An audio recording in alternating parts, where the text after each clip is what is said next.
আমাদের মধ্যে থাকে, আমরা যেন আপনাদের সেবা করতে পারি, দেশকে সেবা করতে পারি।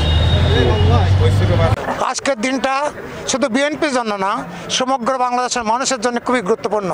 কারণ আজ এই দিন 1936 সালে স্বাধীনতার ঘোষক শহীদ রাষ্ট্রপতি জিয়া রহমান বগুড়ায় জন্মগ্রহণ করেন। পরে তিনি আর্মিতে যোগদান করেন এবং স্বাধীনতার পরে পাল্টা ঘটনার মধ্যে দিয়ে যে সিপাহী বিদ্রোহ হয়েছিল জনতা নিয়ে, সেখানে ক্ষমতা আসলেন, তিনি গণতন্ত্র দিয়েছিলেন, সংবাদপত্রের স্বাধীনতা দিয়েছিলেন, তিনি বাংলাদেশের প্রতিরক্ষাকে উন্নত করার জন্য সামরিক শক্তিতে বৃদ্ধি করেছিলেন।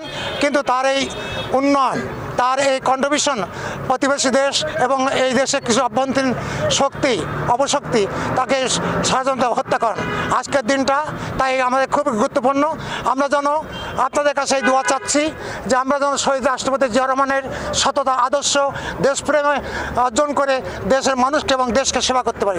বহুদলীয় গণতন্ত্রের প্রবক্তা শহীদ প্রেসিডেন্ট জিয়াউর রহমানের জন্মবার্ষিকী উপলক্ষে গরিব ও দুস্থদের মাঝে কিছু খাবার বিতরণ করছি। আমরা জেলা যুবদলের সাবেক নেতৃবৃন্দ এই আয়োজন করছে।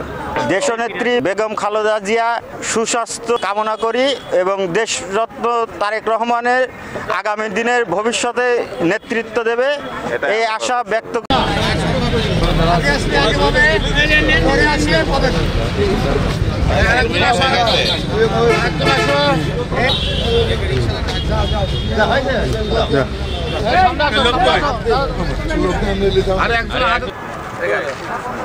ঠিক আছে ভাই।